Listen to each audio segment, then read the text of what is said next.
Ini pertaruhan buat Pak Jokowi sebagai political animal. Dari awal dia investasi pada anaknya, maka dia mesti tuntun itu sampai 2009. Kalau batal, dia ikut diseret di pengadilan. Karena yang mampu membela Jokowi cuman anaknya. Apa ini? Hidup bagaimana nih? Pasti kalangan purnawirawan dapat variabel baru untuk memastikan bahwa maksulkan sekarang si Gibran. Karena kondisi berbahaya secara regional. Masuk akal. Apa ini? Hidup bagaimana nih? Kalau ada dua matahari kembar, yang satu itu lumenya kecil. Karena yang satu diterbitkan dari tidar, yang satu diterbitkan dari gorong-gorong. Ada matahari yang terbit dari gorong-gorong dan ingin bercahaya terus. Justru dia memperburuk jumlah cahaya politik, jumlah cahaya demokrasi, jumlah cahaya nilai.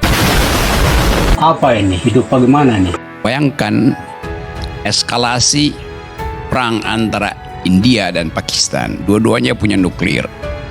Rudal India udah tiba di Pakistan.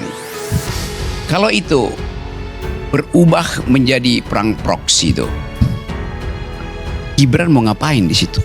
Bisa ada pembagian kerja tuh. Tadi saya ngobrol dengan anak SMA kelas 2, kelas 1. Dia tanya ke saya, "Pak, saya punya masa depan nggak kalau 2029 Gibran yang jadi presiden?" Pertanyaan simpel. Saya tanya, "Kenapa Anda bisa kamu tanya begitu?" Ya kan katanya belajar politik. Tapi saya mau belajar politik dari siapa? Dia ngoceh. Jadi kita mulai melihat bahwa kendati tadi secara politis susah, tetapi drive psikologi publik mengarah pada pemaksulan Gibran. Itu soalnya. Ya nggak bisa secara konstitusi ada, tetapi secara politik nggak mungkin tuh. Lo politik itu bukan the art of the possible yang mungkin mana, tapi the art of attacking the impossible. Kira itu yang lagi ditempuh oleh purnawirawan. Kenapa? Karena dia menunggangi dalam pengertian baik. Gelombang protes yang bertahun-tahun, berbulan-bulan ada terus nama itu, fufu fafa, ijazah palsu, paman siapa namanya itu kan. Jadi di benak publik tertanam itu dari mak-mak sampai anaknya yang SMA tadi pagi yang ketemu bilang hal yang sama. Psychological madness ini yang sebetulnya harus kita perhatikan. Apalagi tadi kalau krisis bilateral tadi yang sebetulnya itu pasti akan diseret. India punya faksi, Pakistan punya faksi, dan elemen agama di situ akan sangat kuat. Lalu masuk ke Indonesia.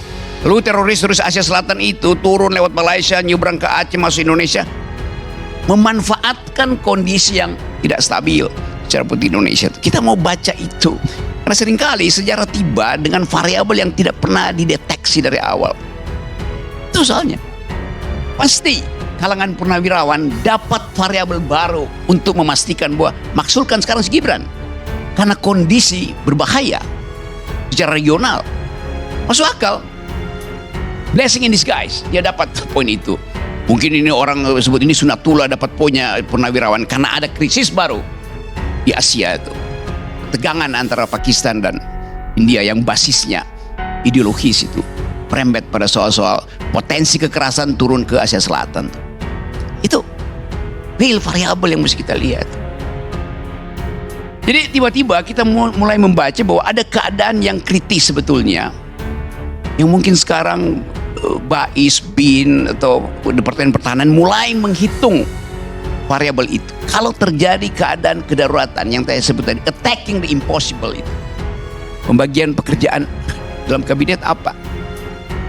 Kabinet tidak peka itu, kan kabinet tiba-tiba jadi bego karena nggak mampu lagi untuk merampok APBN yang diefisiensikan oleh presiden. Dari awal dia merasa ya mending di-reshuffle deh, nggak ada kesempatan buat korupsi lagi kak. Pragmatisme itu juga ada di kita tuh.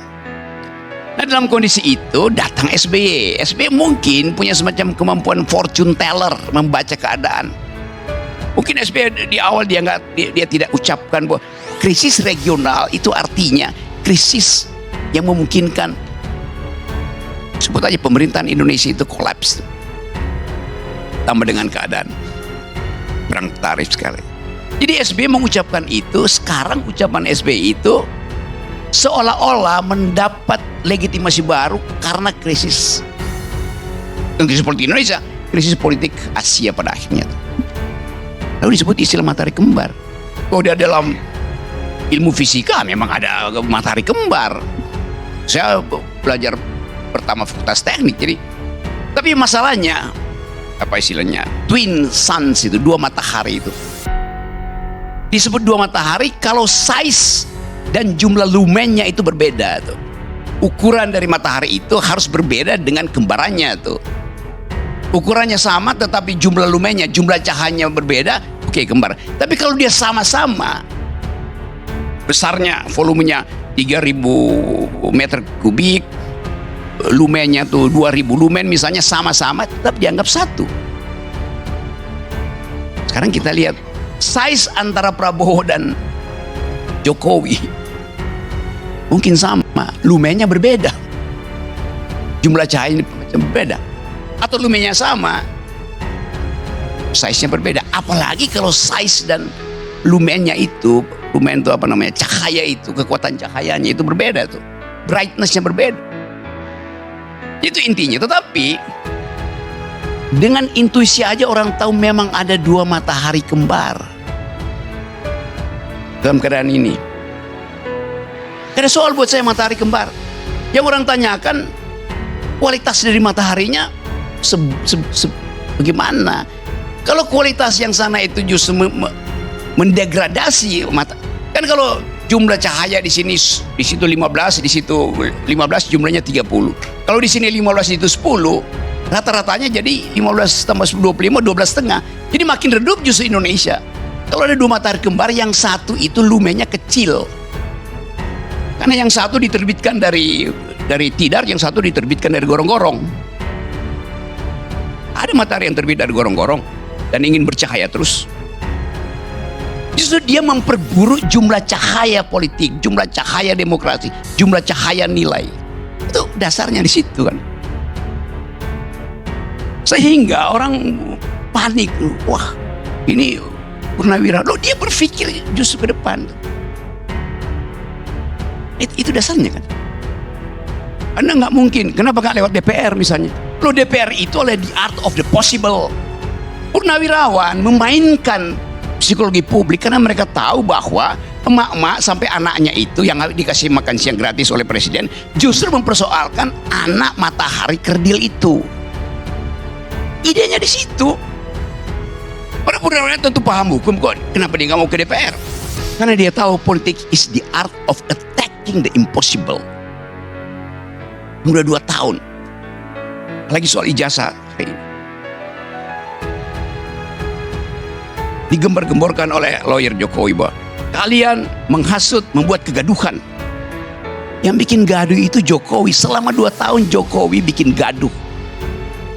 Karena dia umpankan ijazah itu untuk mengukur daya tahan dari mereka yang menghina dia. Akhirnya dilaporin. Kenapa gak dari 2 tahun lalu? Kegaduhan ini berlangsung karena Jokowi tidak jujur untuk mengatakan ini asli atau palsu. Kalau memang akhirnya ijazahnya asli misalnya, problem kita, kenapa ijazah yang aslimu itu kau tahan? Kau permainkan opini publik dengan menahan ijazah itu. Kau bikin kegaduhan dengan menahan ijazah aslimu. Laporin aja Jokowi. 2 tahun dia bikin kegaduhan kok. Dan hasil kegaduhan itu 2 orang, 3 orang, 4 orang masuk penjara. Itu cara berpikirnya begitu. Jadi sekali lagi kita berupaya untuk melihat masalah ini bukan dari black letter of law yang diatur di dalam proses pemaksulan. Bahkan hukum tata negara bicara itu. Tapi ini soal legitimasi moral. Ada moral call. Kalau pakai sistem tata negara, Hitler itu nggak mungkin dimaksulkan atau dihukum karena Hitler dipilih secara demokratis melalui undang-undang Jerman waktu itu. Tapi dia berubah karena ambisi itu. Jadi kita mulai melihat misalnya bahwa pasti tadi Jokowi akan nggak mungkin, pasti dia akan makin memperbesar ambisi dia untuk jadi matahari. Bukan fakta dia matahari, ambisi dia untuk menjadi matahari. Ya karena dari awal dia ingin cahaya dia itu hanya tiba di kepala anaknya di Mahkamah Konstitusi. Ini pertaruhan buat Pak Jokowi sebagai political animal. Dari awal dia investasi pada anaknya, maka dia mesti tuntun itu sampai 2009. Kalau batal, dia ikut diseret di pengadilan. Karena yang mampu membela Jokowi cuman anaknya dalam posisi sebagai presiden. Itu logika paling dasar dari ambisi politik gitu.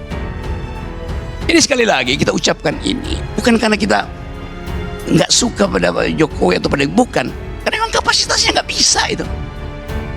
Menerangkan hal yang simpel nggak bisa. Dalam kapasitasnya sebagai manusia, oke, Gibran sebagai manusia kita harus hormati. Dignitinya sebagai manusia, tapi bukan dignitinya sebagai pejabat publik. Demikian juga Pak Jokowi harus hargai dignitasnya, martabatnya sebagai manusia, bukan sebagai presiden. Apa urusannya kalian tanya ijazah presiden? Urusan besar.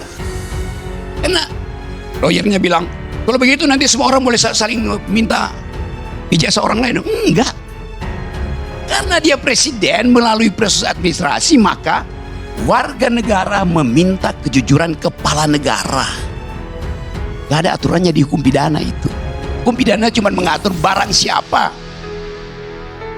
Individual, person in law, subjek hukum. Ini warga negara bertanya secara kolektif pada kepala negara. Gimana pidananya? Dijawab aja kan? Karena dia dipilih oleh warga negara bilang, daulat itu ada pada saya. Maka Anda dan saya tidak setara. Saya bertanya sebagai pemilik kedaulatan, Anda harus jawab sebagai kepala negara yang kami pilih. Itu nggak ada relasi subjek antar subjek yang diatur dalam hukum pidana lain itu. Itu yang mesti kita terangkan. Nggak mungkin ada orang yang tiba-tiba, Rocky Gerung perlihatkan ijazahmu. Ya saya nggak mau kasih. Emang lu siapa? Tapi ini kepala negara diminta oleh warga negara. Mana Rocky Gerung? Gua nggak punya. Memang gua nggak punya ijazah. Kenapa? Karena ijazah tanda orang pernah sekolah, bukan tanda pernah berpikir. Kenapa? Ini lain. Persyaratan administrasi itu harus diperlihatkan. Jadi saya kira itu intinya di situ. Kita berdebat terus menerus tuh. Tapi isu ini akan ada tetap di situ sampai 2029. Dan itu akan memusingkan Presiden Prabowo yang ke bulan Juni mesti putar otak bagaimana ganti bayar utang 800 triliun yang dibuat oleh Jokowi. Masalahnya cuma di situ. Jadi sekali lagi, Gibran, ya betul tadi. Kemampuan Gibran adalah membagi-bagi skincare. Soalnya, kenapa dia nggak pakai sendiri? Tidak perlu. Yang dia butuh bukan skincare, tapi brain care. Ya, itu soalnya. Kan terbuka kita bicara itu kan. Sebagai wakil presiden, brainnya kurang, mesti tambah care-nya.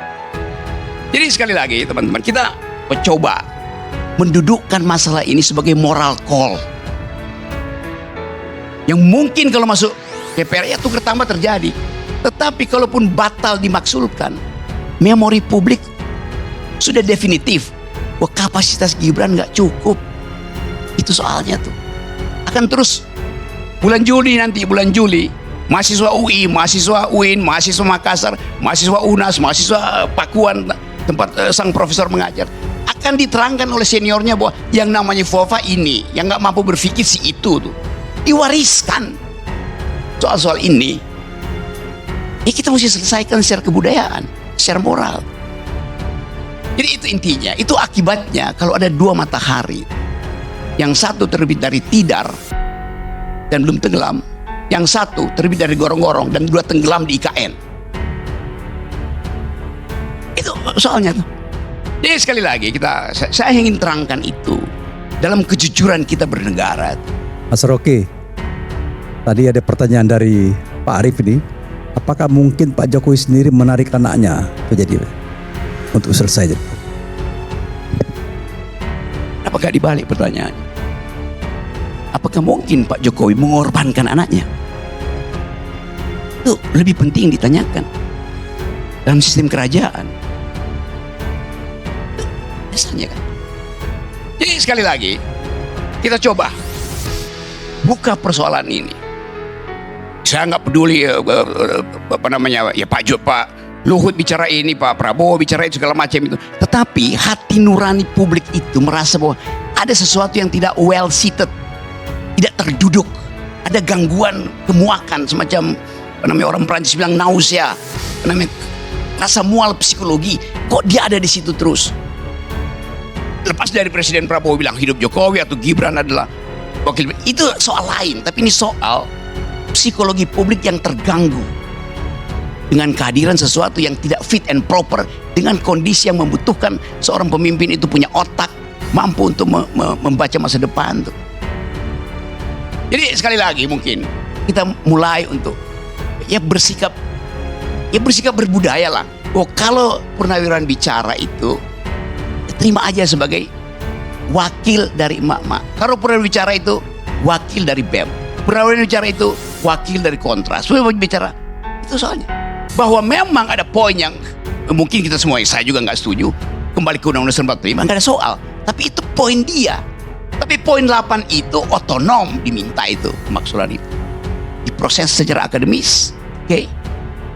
Masuk akal. Diproses secara hukum, masuk akal. Diproses secara politik, kurang bisa. Diproses secara moral, sangat mungkin. Assalamualaikum warahmatullahi wabarakatuh.